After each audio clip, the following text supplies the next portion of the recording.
दोस्तों, सावन का महीना पवित्र माना जाता है। सावन के महीने में कहा जाता है कि जन्म लेने वाले बच्चे भाग्यशाली होते हैं। पर यदि सावन के महीने में जो बेटा जन्म लेता है, उसमें ऐसी 3 खास बातें होती हैं। आइए जानते हैं। तथा माता पिता के लिए उनका बेटा कैसा होता है। दोस्तों, सावन के महीने में जन्म लेने वाले बेटे में पहली खास बात यह होती है कि वह धार्मिक स्वभाव का होता है। यानी उसके अंदर तथा उसके स्वभाव में निर्मलता होती है और आध्यात्मिक के प्रति रुचि होती है। ऐसा बेटा भविष्य में धार्मिक चीजों का अधिक ज्ञान रखता है।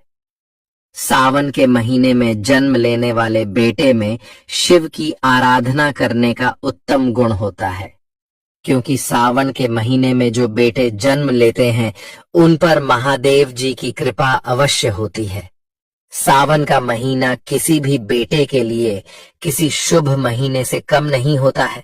सावन के महीने में बेटे का जन्म लेना घर में सौभाग्य को भरने के समान होता है।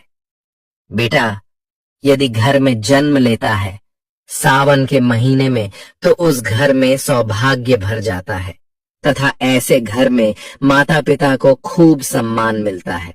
सावन के महीने में जन्म लेने वाले बेटे में दूसरी खास बात यह होती है कि ऐसा बेटा दयावान भी होता है।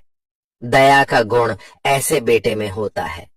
सावन का महीना बेटे के जन्म के लिए शुभ ही बताया गया है। दया का गुण जिस बेटे में है, ऐसा बेटा उन्नति ही करता है और भविष्य में माता पिता का गौरव बढ़ाता है। सावन के महीने में जन्म लेने वाला बेटा जगत में दयावान के रूप में प्रसिद्ध होता है।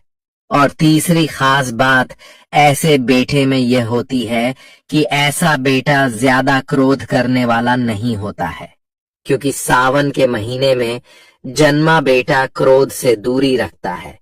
ना ही ऐसा बेटा क्रोध करता है तथा ना ही क्रोध करने वाले के पास अधिक समय रुकता है।